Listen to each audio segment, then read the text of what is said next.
ಓಂ ನಮಸ್ತೆ ಅಸ್ತು ಭಗವನ್ ವಿಶ್ವೇಶ್ವರಾಯ ಮಹಾದೇವಾಯ ತ್ರಯಂಬಕಾಯ ತ್ರಿಪುರಾಂತಕಾಯ ತ್ರಿಕಾಗ್ನಿಕಾಲಾಯ ಕಾಲಾಗ್ನಿರುದ್ರಾಯ ನೀಲಕಂಠಾಯ ಮೃತ್ಯುಂಜಯಾಯ ಸರ್ವೇಶ್ವರಾಯ ಸದಾಶಿವಾಯ ಶ್ರೀಮನ್ಮಹಾದೇವಾಯ ನಮಃ. ಸಮಸ್ತ ತುಳಸಿ ವೀಕ್ಷಕರಿಗೆ ಶಿವಸ್ವಾಮಿ ಗುರುಜಿಯ ಅನಂತ ನಮಸ್ಕಾರಗಳು. ಸ್ನೇಹಿತರೆ, ಮಿಥುನ ರಾಶಿಯವರ ಈ ಡಿಸೆಂಬರ್ ಮಾಸದ ಭವಿಷ್ಯ ಹೇಗಿರುತ್ತೆ? ಮಾರ್ಗಶಿರ ಮಾಸ ಕೂಡ, ಈ ಮಾರ್ಗಶಿರ ಮಾಸ ಮಿಥುನ ರಾಶಿಯವರಿಗೆ ಖಂಡಿತವಾಗಿ ಲಕ್ಷ್ಮಿಯ ಆರಾಧನೆಯನ್ನು ಮಾಡಿಕೊಳ್ಳಿ. ಲಕ್ಷ್ಮಿಯ ವ್ರತ ಗುರುವಾರಗಳೊಂದು ಮಾಡಿದ್ದೆ ಆದಲ್ಲಿ ಖಂಡಿತವಾಗಿ ಕಂಕಣ ಭಾಗ್ಯದ ಲಭ್ಯ. ವಿಶೇಷವಾಗಿರ್ತಕ್ಕಂಥದ್ದು ಮಿಥುನ ರಾಶಿಯವರಿಗೆ ಯಾರು ಈ ಒಂದು ಗುರುವಾರಗಳಂದು ಈ ಮಾರ್ಗಶಿರ ಗುರುವಾರದ ಲಕ್ಷ್ಮಿಯ ವ್ರತವನ್ನು ಮಾಡ್ತಾರೋ ದಾಂಪತ್ಯದಲ್ಲಿ ಬರ್ತಕ್ಕಂಥ ಸಮಸ್ಯೆಗಳು ಕೂಡ ಕಡಿಮೆ ಆಗ್ತದೆ. ಇದು ನಿತ್ಯ ಸತ್ಯ. ಯಾಕೆಂದರೆ ವಿಶೇಷವಾಗಿರ್ತಕ್ಕಂಥದ್ದು ಲಕ್ಷ್ಮಿಯ ಅನುಗ್ರಹ ಸಿಗ್ತದೆ.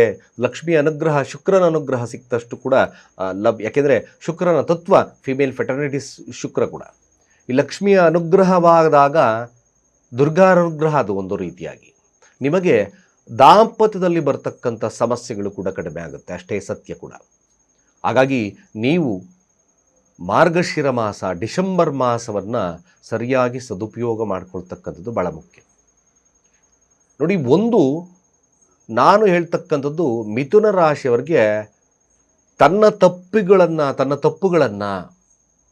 ತನ್ನ ಕರ್ಮವನ್ನು, ನಾನು ಮಾಡಿರ್ತಕ್ಕಂಥ ಕರ್ಮ ಮೀನ್ಸ್ ತಮ್ಮ ಕೆಲಸಗಳನ್ನು ರಿವ್ಯೂ ಮಾಡ್ತಕ್ಕಂಥ ಕಾಲ. ಬಿಕಾಸ್ ಗುರು ಎಲ್ಲಿದ್ದಾನೆ, 5ನೇ ತಾರೀಕು 2ರ ಸ್ಥಾನದಿಂದ ಅಂದರೆ ಉಚ್ಚ ಸ್ಥಾನದಿಂದ ವಕ್ರನಾಗಿ ಮತ್ತೆ ನಿಮ್ಮ ರಾಶಿಗೆ ಪ್ರವೇಶವನ್ನು ಮಾಡ್ತದೆ. ಕೆಲವರೆಲ್ಲ ಹೇಳ್ತೀವಿ, ನಾವು ಹೇಳ್ಬೋದು ಜನ್ಮಗುರು ನರೋ ದುಃಖಂ. ಅರ್ಥಾತ್ ಏನು? ಗುರುವಿನ ತತ್ವ ಜ್ಞಾನದ ತತ್ವ. ನೀನು ಒಳಗಡೆ ಹೋಗು, ಒಳಗಡೆ ನೋಟವನ್ನು ನೋಡು. What's a wrong, what is the right, ಇದನ್ನು ನೋಡ್ತಕ್ಕಂಥ ಸಮಯವೇ ಈ ಡಿಸೆಂಬರ್ ಮಾಸದ ಭವಿಷ್ಯದ ತತ್ವ ಮಿಥುನ ರಾಶಿಯವರಿಗೆ. ಸಿಂಪಲಾಗಿ ಒಂದು ಲೈನ್ ಹೇಳೋದಾದ್ರೆ, ಈ ಮಿಥುನ ರಾಶಿಯಲ್ಲಿರ್ತಕ್ಕಂಥವ್ರು ಗುರು ವಕ್ರನಾಗಿರೋದ್ರಿಂದ ಸ್ವಲ್ಪ ಮಟ್ಟಿಗೆ ನೀವು ಮಾಡ್ತಕ್ಕಂಥ ಕಾರ್ಯಗಳು ಏನಿದ್ದಾವೆ, ಯಾರು ಸರಿ ಯಾರು ತಪ್ಪು, ನಿಜವಾಗ್ಲೂ ಹೇಳ್ತಾ ಇದ್ದೇನೆ ಮಿಥುನ ರಾಶಿಯವ್ರಿಗೆ, ಎಷ್ಟು ನೀವು ಧರ್ಮಕ್ಕೆ ಹಾಗೆ ಧಾರ್ಮಿಕವಾಗಿ ಆಲೋಚನೆಗಳನ್ನು ಮಾಡ್ತಿರೋ ಮಿಥುನ ರಾಶಿಯವರಿಗೆ ಖಂಡಿತವಾಗಿ ಶುಭವಾಗ್ತದೆ. ಬುಧನ ತತ್ವ ಇರೋದ್ರಿಂದ ತುಂಬ ಫ್ಲಕ್ಚುಯೇಟಿಂಗ್ ಮೈಂಡ್ ಇರುತ್ತೆ. ಅದನ್ನು ಬಿಡಿಸ್ಕೋಬೇಕು ನೀವು. There is no options. ಯಾಕೆಂದರೆ ಶುಕ್ಲ ಪಕ್ಷ ಚೆನ್ನಾಗಿದ್ದರೆ ಕೃಷ್ಣ ಪಕ್ಷ ಚೆನ್ನಾಗಿರೋದಿಲ್ಲ. ಅದನ್ನು ನೀವು ಸರಿಯಾಗಿ ಅರ್ಥ ಮಾಡ್ಕೋಬೇಕು. ಅರ್ಥ ಮಾಡಿಕೊಂಡ್ರೆ ಮಾತ್ರನೇ ನಿಮಗೆ ನಾವು ಹೇಗಿದ್ದೇವೆ, ನನ್ನಲ್ಲಿ ಏನು ಬದಲಾವಣೆ, ಆಗ ಮಾತ್ರ ನಾವು ಸ್ವಲ್ಪ ಮಟ್ಟಿಗೆ ಸಾಧನೆ ಅಥವಾ ಒಳ್ಳೆಯ ಕಾರ್ಯಗಳು, ದಾಂಪತ್ಯದಲ್ಲಿ, ಹಣಕಾಸಿನಲ್ಲಿ ನೀವು ಮುಂದುವರಿಬಹುದು. ನಿಮಗೆ ನಾನ್ ಪ್ಲ್ಯಾನಿಂಗ್ ಏನಾದರೂ ಇಟ್ಕೊಂಡ್ರಿ ಮಿಥುನ ರಾಶಿಯವ್ರಿಗೆ ಈ ಮಾಸ ಸ್ವಲ್ಪ ಕಷ್ಟವಾಗ್ತದೆ. ರಾಶಿ ಅಧಿಪತಿ ಕೂತಿರ್ತಕ್ಕಂಥ ಸ್ಥಾನದಲ್ಲಿ ಪಂಚಮದಿಂದ ಷಷ್ಠಭಾವಕ್ಕೆ ಹೋಗ್ತಾನೆ. ಇದು ಆರೋಗ್ಯದಲ್ಲಿ ಸಮಸ್ಯೆಯನ್ನು ಕೊಡಬಹುದು, ಸಾಲದ ಭೀತಿಯನ್ನು ತರಬಹುದು, ಬಟ್ ಕೆಲಸದಲ್ಲಿ ಉತ್ಕೃಷ್ಟತೆಯನ್ನು ತರಬಹುದು. ಬಟ್ ಒನ್ ಥಿಂಗ್, 1, 4ರ ಅಧಿಪತಿ 6ರ ಸ್ಥಾನ ನೋಡಿ. ಇಲ್ಲೂ ಒಂದು ಭಾಳ ವಿಶೇಷವಾಗಿ, ನೀವು ಮನೆ ನಿರ್ಮಾಣವನ್ನು ಮಾಡ್ತಕ್ಕಂಥ ಕಾರ್ಯದಲ್ಲಿ,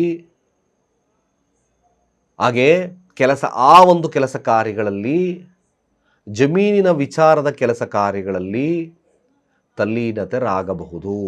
ಹಾಗೆ ಇನ್ನೊಂದು ವಿಶೇಷವಾಗಿ, ಏನಾದರೂ ತಾವು ಮಿಥುನ ರಾಶಿಯವರು ಲೋನ್ ಅಪ್ಲೈ ಮಾಡ್ತಾ ಇದ್ದೀನಿ ಗುರುಗಳೇ ಅಂತಕ್ಕಂಥವ್ರಿದ್ದರೆ, ನಾನು ಮನೆಯನ್ನು ನಿರ್ಮಾಣ ಮಾಡಬೇಕು ಅಂತ ಅಂದ್ಕೊಂಡಿದ್ದೀನಿ, ಲೋನನ್ನು ನಾನು ತೆಗಿತಾ ಇದ್ದೀನಿ, ಬ್ಯಾಂಕಿನ ಸಹಾಯ ಹಸ್ತ ಸಿಗ್ತದ ಮಿಥುನ ರಾಶಿಯವರಿಗೆ? ಅಫ್ಕೋರ್ಸ್, ಖಂಡಿತವಾಗಿ 6ರ ಸ್ಥಾನ ಆಕ್ಟಿವೇಟ್ ಆಗಿರೋದ್ರಿಂದ ನಿಮಗೆ ದಾಖಲಾತಿಗಳೆಲ್ಲ ಸರಿ ಇದ್ದಾಗ, ತೃತೀಯಾಧಿಪತಿ ಜೊತೆ ಬುಧನಿದ್ದಾನೆ, ಲಾಭಾದಿ ಅಂದರೆ ಅರ್ಥಾತ್ ಇಲ್ಲಿ ಮಿಥುನ ರಾಶಿಯವರಿಗೆ ಈ ಸೌಲಭ್ಯಗಳು ಮ್ಯಾಕ್ಸಿಮಮ್ ಸರಿಯಾಗ್ತದೆ. ಸರಿಯಾಗಿ ರೆಕಾರ್ಡ್ ಸಿಗ್ತಾ ಇಲ್ಲ ಅಂತಕ್ಕಂಥವ್ರು ಸಹಿತವಾಗಿ ಈ ಒಂದು ವಿಶೇಷವಾಗಿರ್ತಕ್ಕಂಥ ಫಲಲಭ್ಯತೆ ಮಿಥುನ ರಾಶಿಯವರಿಗೆ ಲಭ್ಯತೆವಾಗ್ತದೆ. ದಶಮ ಸ್ಥಾನದಲ್ಲಿ ಶನಿ ವಕ್ರನಾಗಿದ್ದ, ಬಾಸ್ ಕಿರಿಕಿರಿ ಇತ್ತು, ನಿಂದನೆಗಳು ಬರ್ತಾ ಇತ್ತು ಗುರುಗಳೇ ಅಂತಕ್ಕಂಥವರೆಲ್ಲ ಮಿಥುನ ರಾಶಿಯವರಿಗೆ ತಮ್ಮ ಕರ್ಮದಲ್ಲಿ ಉತ್ಕೃಷ್ಟತೆ ಸಿಗ್ತದೆ. ಇದಕ್ಕಿದ್ದಾಗೆ ನಿಮ್ಮ ಬಾಸ್ಗಳಾಗಿರ್ಬೋದು, ಅಥಾರಿಟಿ ಆಗಿರ್ಬೋದು, ಒಂದು ಮ್ಯಾಕ್ಸಿಮಮ್ ಸುಸಲಿತವಾಗಿ ನಡೀತದೆ. ಬಟ್ ಒನ್ ಥಿಂಗ್ ಏನಪ್ಪ ಅಂದರೆ, ಇಲ್ಲಿ ಮಿಥುನ ರಾಶಿಯವರಿಗೆ ಸ್ಥಾನ ಬದಲಾವಣೆಯ ಸಾಧ್ಯತೆಗಳು ಕೂಡ ಕಂಡುಬರ್ತದೆ. ಸ್ಥಾನ ಬದಲಾವಣೆ ಅರ್ಥಾತ್ ಈಗ ಆಲ್ರೆಡಿ ಯೋಚನೆಗಳು ಬರ್ತದೆ, ನಾನು ಒಂದು ಸ್ಥಳ ಬದಲಾವಣೆಯನ್ನು ಮಾಡ್ಕೋಬೇಕು, ಕೆಲಸದ ಸ್ಥಳ ಬದಲಾವಣೆಯನ್ನು ಮಾಡ್ಕೋಬೇಕು ಅಂತಕ್ಕಂಥದ್ದು ಆಲೋಚನೆಗಳು ಬರ್ತದೆ. ಮಿಥುನ ರಾಶಿಯಲ್ಲಿರ್ತಕ್ಕಂಥವ್ರು ಈ ಒಂದು ಬದಲಾವಣೆ ಮುಂದೆ ನಿಮಗೆ ಶುಭವನ್ನು ತರ್ತಕ್ಕಂಥದ್ದು ಕೂಡ ಇರ್ತದೆ. ಬಟ್ ಮಿಥುನ ರಾಶಿ ದಾಂಪತ್ಯದ ವಿರಸಗಳು ಖಂಡಿತ ಕಾಡ್ತದೆ, ಅದನ್ನು ನೋಡ್ಕೋಬೇಕಾಗುತ್ತೆ. ಸಪ್ತಮ ಸ್ಥಾನಕ್ಕೆ ಕುಜ ಅಸ್ತಂಗತನಾಗಿ ಎಂಟ್ರಿ ಆಗ್ತಾ ಇದ್ದಾನೆ ಇದೇ ತಿಂಗಳು 7ನೇ ತಾರೀಕು. ಇದು ಸ್ವಲ್ಪ ನಿಮಗೆ ದಾಂಪತ್ಯದ ವಿರಸಗಳು, ಎದುರಾಳಿಗಳಿಂದ ಅವಮಾನಗಳನ್ನು ಅನ್ನಿಸ್ಬೇಕಾಗುತ್ತೆ. ಕುಟುಂಬದವರೇ ಶತ್ರುಗಳಾಗಿ ಪರಿಣಾಮವನ್ನು ಬೀರ್ತಕ್ಕಂಥದ್ದು ಸಹಿತವಾಗಿ ಇರ್ತದೆ. ಅದನ್ನು ನಾನು ಪ್ರತಿ ಸತಿ ಹೇಳ್ತಾ ಇದ್ದೇನೆ, ಸರಿಯಾಗಿ ಪರಾಮರ್ಶೆಯಾಗಿ ನೋಡ್ಕೋಬೇಕಾಗುತ್ತೆ. ಈ ಮಿಥುನ ರಾಶಿ ತಿಂಗಳ ಭವಿಷ್ಯ ನಾವು ನವೆಂಬರ್ ನೋಡಿದಾಗಲೂ ಕೂಡ ಅದು ಸ್ವಲ್ಪವಾಗಿ ಶತ್ರು ಪರಿಣಾಮವನ್ನು ಬೀರ್ತಕ್ಕಂಥದ್ದು ಇರುತ್ತೆ. ಅದರಲ್ಲೂ ಕೂಡ ಗುರು ಲಗ್ನಕ್ಕೆ ಬಂದಾಗ ನಿಮಗೆ ಒಂದು ಬದಲಾವಣೆಯನ್ನು ತರ್ತದೆ. 7 ಮತ್ತು 10ರ ಅಧಿಪತಿ ಆಗಿರ್ತಕ್ಕಂಥದ್ದು ಲಗ್ನಕ್ಕೆ ಬಂದಾಗ ವಕ್ರನಾಗಿರೋದ್ರಿಂದ ಒಂದು ಹಣಕಾಸಿನ ಒಂದು ಸೌಲಭ್ಯದಲ್ಲಿ ಸ್ವಲ್ಪ ಕಡಿಮೆ ಆಗ್ತದೆ. ಇನ್ನೊಂದು ನೋಡಿ, ಸಾಲ ಏನಾದರೂ ಮಾಡಿಕೊಂಡ್ರೆ ಸ್ವಲ್ಪ ಕಷ್ಟಕರವಾಗಿರ್ತಕ್ಕಂಥ ಒಂದು ಸಮಯವನ್ನು ಎದುರಿಸಬೇಕಾಗ್ತದೆ ಮಿಥುನ ರಾಶಿಯವರು. ಏನಾದರೂ ನೀವು ನವೆಂಬರ್ ತಿಂಗಳು ಸ್ವಲ್ಪ ಸಾಲ ಮಾಡಿದರೆ ಈ ಸಾಲ ತೀರ್ಸೋಕ್ಕೆ ಸ್ವಲ್ಪ ನೀವೀಗ ಹಿಂದು ಮುಂದೆ ಆಗ್ತಕ್ಕಂಥ ಸನ್ನಿವೇಶಗಳು ನಿರ್ಮಾಣ ಆಗುತ್ತೆ. ಯಾಕೆಂದರೆ ಧನಸ್ಥಾನದಲ್ಲಿ ಗುರು ಇದ್ದ, ಸುಲಭವಾಗಿ ನೀವು ಕೇಳಿದ್ರಲ್ಲ ದುಡ್ಡು ಕೊಟ್ಬಿಟ್ರು, ಈಗ ನೀವು ಅವರೇ ಸ್ವಲ್ಪ ಮಟ್ಟಿಗೆ ನಿಮಗೆ ಶತ್ರುವಾಗಿ ಪರಿಣಾಮವನ್ನು ಬೀರ್ತಕ್ಕಂಥದ್ದು ಇರ್ತದೆ. ಹಾಗಾಗಿ ಸ್ವಲ್ಪ ಮಟ್ಟಿಗೆ ಜಾಗರೂಕತೆಯಿಂದ ಮಿಥುನ ರಾಶಿಯವರು ಹೆಜ್ಜೆಯನ್ನು ಇಟ್ಟರೆ ಮಾತ್ರ ಸುಲಭವಾಗ್ತದೆ. ಮುಂದೆ ಬರ್ತಕ್ಕಂಥ ಸಮಯಗಳು ಸ್ವಲ್ಪ ಸಾಂತ್ವನವನ್ನು ಸಿಗ್ತಾ ಬರ್ತದೆ. ಅಫ್ಕೋರ್ಸ್ ಒಂದು ಶನಿಯ ಗ್ರಹದ ಆಶೀರ್ವಾದವಿರೋದ್ರಿಂದ ಖಂಡಿತವಾಗಿ ನೀವು ನಿಮ್ಮ ಕೆಲಸ ಕಾರ್ಯಗಳಲ್ಲಿ ಸುಲಭವಾಗ್ತದೆ. ಬಟ್ ಆರೋಗ್ಯ ಮಿಥುನ ರಾಶಿಯವರು ಸರಿಯಾಗಿ ನೋಡ್ಕೋಬೇಕು ಈ ತಿಂಗಳು.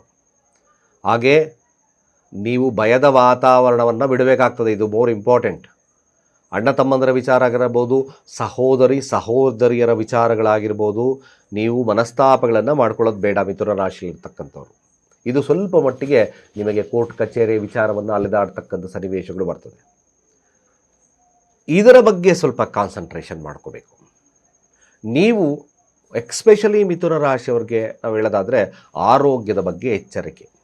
ಆರೋಗ್ಯ, ತಮ್ಮ ಕೆಲಸದಲ್ಲಿ ಇವೆಲ್ಲ ಎಚ್ಚರಿಕೆಯನ್ನು ವಹಿಸ್ಕೊಂಡ್ರೆ ಖಂಡಿತ ಮಿಥುನ ರಾಶಿಯವರಿಗೆ ಈ ಒಂದು ಮಾಸ ಉತ್ಕೃಷ್ಟವಾಗಿರ್ತಕ್ಕಂಥ ಫಲವನ್ನು ಲಭ್ಯತೆಯನ್ನು ಕೊಡ್ತದೆ. ಮಿಥುನ ರಾಶಿ ವಿದ್ಯಾರ್ಥಿಗಳಿಗೆ ಖಂಡಿತ ಬುಧಾದಿತ್ಯ ಯೋಗದ ಪರಿಣಾಮವಾಗಿ ಇಂಟೆಲಿಜೆನ್ಸ್ ಚೆನ್ನಾಗಿರ್ತದೆ. ಹೊಸದಾಗಿ ಏನಾದರೂ ಕಲಿಬೇಕು ಅಂತಕ್ಕಂಥ ಮನೋಭಾವತೆ ಉದ್ಭವ ಆಗ್ತದೆ ಕೆಲಸ ಕಾರ್ಯಗಳ ಅಂದರೆ ಅರ್ಥಾತ್ ವಿದ್ಯಾಭ್ಯಾಸದಲ್ಲಿ. ಹಾಗೆ ಸ್ವಲ್ಪ ಮರ್ತೋಗ್ತಕ್ಕಂಥ ಸನ್ನಿವೇಶವನ್ನು ಕೂಡ ಬರ್ತದೆ.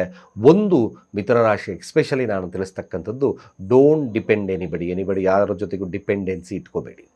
ಎಕ್ಸ್ಪೆಷಲಿ ನೋಡಿ, ಇಲ್ಲೇನಾಗ್ತದೆ, ರಾಹು 9ರ ಸ್ಥಾನದಲ್ಲಿದ್ದಾನೆ. ಈ 9ರ ಸ್ಥಾನ ನಿಮ್ಮ ಹಳೆಯ ಒಂದು ಸಮಸ್ಯೆಗಳು, ಆ ಹಳೆಯ ಸಮಸ್ಯೆಗಳು ಉಲ್ಬಣವಾಗ್ತಕ್ಕಂಥ ಸನ್ನಿವೇಶಗಳು ಕೂಡ ನಿರ್ಮಾಣವಾಗ್ತದೆ. ಯಾಕೆಂದರೆ ನೋಡಿ, 9ರ ಸ್ಥಾನದ ಫಲಗಳನ್ನು ಸಹಿತವಾಗಿ ಶನಿನೂ ಕೊಡ್ತದೆ. ಶನಿ ಮತ್ತು ರಾಹು ಆಗಿರೋದ್ರಿಂದ ನಿಮ್ಮ ಹಳೆಯ ಸಮಸ್ಯೆಗಳು ಒಂದಷ್ಟು ಕಾಡ್ತಕ್ಕಂಥ ಸನ್ನಿವೇಶಗಳು ಬರುತ್ತೆ. ಹಿರಿಯರು ಕೆಲವೊಂದು ನಿಂದನೆಗಳನ್ನು ತರಬಹುದು ನಿಮ್ಮ ಮೇಲೆ. ಅದರ ವಿಚಾರವಾಗಿ ಸ್ವಲ್ಪ ಜಾಗರೂಕತೆ ಇರತಕ್ಕಂಥದ್ದು. ಎಕ್ಸ್ಪೆಷಲಿ ಈ ಒಂದು ಮಿಥುನ ರಾಶಿಯವ್ರಿಗೆ ಸ್ವಲ್ಪ ಮಟ್ಟಿಗೆ ದುಡುಕಿನ ಸ್ವಭಾವವನ್ನು ಕಡಿಮೆ ಮಾಡ್ತಕ್ಕಂಥದ್ದು ಭಾಳ ಮುಖ್ಯವಾಗ್ತದೆ. ಹಾಗೆ ಇನ್ನೊಂದು ವಿಶೇಷ, ಬಿಸ್ನೆಸ್ದಾರಿಗೆ ನೋಡೋದಾದರೆ ಇಲ್ಲಿ ಬಿಸ್ನೆಸ್ ಮಾಡ್ತಕ್ಕಂಥವ್ರಿಗೆ ಸ್ವಲ್ಪ ಹಿನ್ನಡೆ ಅನುಭವಿಸ್ತಕ್ಕಂಥ ಸಾಧ್ಯತೆ ಇರುತ್ತೆ. ಬಟ್ ಕೆಲಸದಲ್ಲಿರ್ತಕ್ಕಂಥವ್ರಿಗೆ ಆ ಥರದ್ದಿಲ್ಲ. ಬಟ್ ಬಿಸ್ನೆಸ್ ಮಾಡ್ತಕ್ಕಂಥವ್ರಿಗೆ ಸ್ವಲ್ಪ ನೋಡ್ಕೋಬೇಕು. ಬಿಸ್ನೆಸ್ ದಾಂಪತ್ಯದಲ್ಲಿ ಎಚ್ಚರಿಕೆಯನ್ನು ವಹಿಸ್ಕೋಬೇಕಾಗ್ತದೆ. ಬಟ್ ಒನ್ ಥಿಂಗ್ ನಾನು ಸ್ಟ್ರೈಟ್ ಫಾರ್ವರ್ಡ್ ಆಗಿ ಹೇಳೋದಾದರೆ, ಮಿಥುನ ರಾಶಿಯವ್ರಿಗೆ ಈ ನಿರ್ಧಾರಗಳನ್ನು ತಗೊಳ್ಳೋದು ಸಮಯ.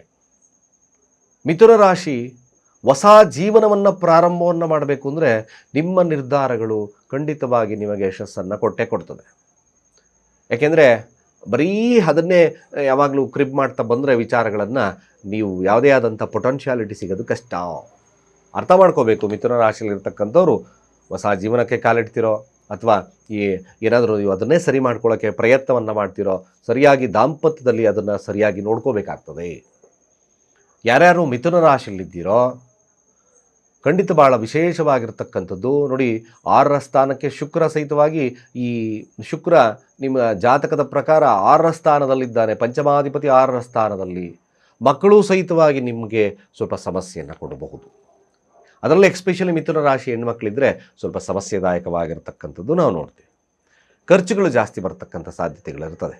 ಬಟ್ ಮಿಥುನ ರಾಶಿ ಸಾಧ್ಯವಾದಷ್ಟು ರಾಯರ ನಾಮಸ್ಮರಣೆ ಹಾಗೆ ದುರ್ಗಾ ದೇವತೆಯ ಆರಾಧನೆ, ಎಕ್ಸ್ಪೆಷಲಿ ಇದು ಮಾರ್ಗಶಿರ ಮಾಸವಾಗಿರೋದ್ರಿಂದ ಲಕ್ಷ್ಮಿಯ ಆರಾಧನೆ ಎಕ್ಸ್ಪೆಷಲಿ ನಿಮಗೆ ಶುಭವನ್ನು ಕೊಡ್ತದೆ, ಮಾನಸಿಕ ಸಾಂತ್ವನವನ್ನು ಕೊಡುತ್ತೆ, ನಿಮ್ಮ ಬದಲಾವಣೆ ಒಂದು ವಿಶೇಷವಾಗಿರ್ತಕ್ಕಂಥ ಫಲವನ್ನು ಕೊಡುತ್ತೆ. ಖಂಡಿತ ಹೆಚ್ಚಿನ ಮಾಹಿತಿಗೋಸ್ಕರ ನಮ್ಮ ಕೆಳಗಿನ ನಂಬರ್ಗೆ ಡಯಲ್ ಮಾಡಿ ನಿಮ್ಮ ಜಾತಕವನ್ನು ಪರಿಶೀಲನೆ ಕ್ರಮಬದ್ಧವಾಗಿ ನಾವು ಕೊಡ್ತೀವಿ ಅಂತ ಹೇಳ್ತಾ ಸರ್ವೇ ಜನ ಸುಖಿನೋ ಭವಂತು.